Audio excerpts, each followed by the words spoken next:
We usually think our mind is in control and telling our body what to do. But there is a lot of scientific evidence that shows the chatter between mind and body goes two ways.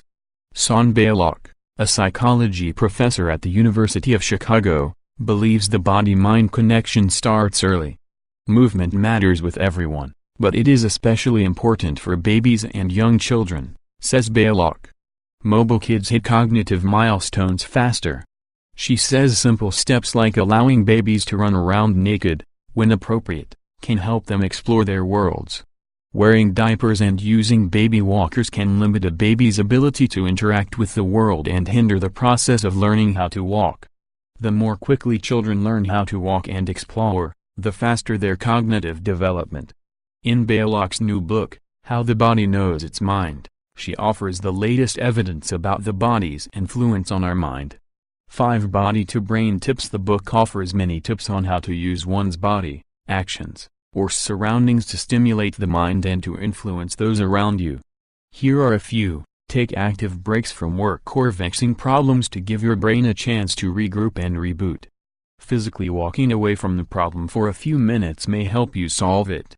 Your body's posture and expressions are not just reflections of your mind, they can influence your mood.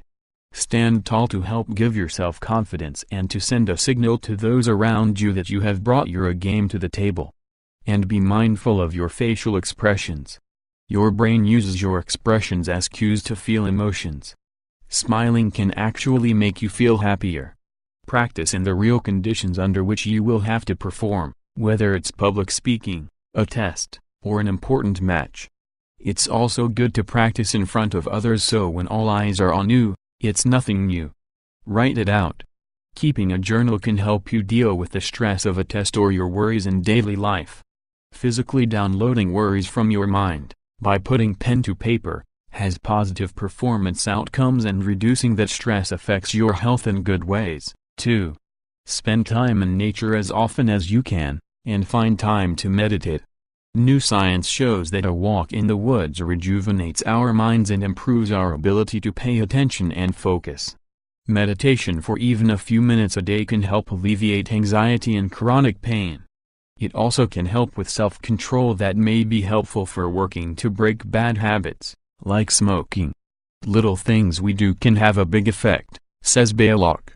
The idea of the book is that if we can understand the science behind how the body affects the brain, we will be in a great position to ensure that we're always putting our best foot forward when it matters the most. Moving helps kids learn. Incorporating physical activity into more subjects can help kids learn in school, according to Beilock.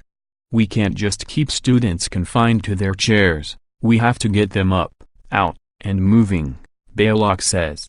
When the subjects are math or physics, getting students to actually physically experience some of the concepts they're learning about changes how their brains process the information and can lead to better performance on a test.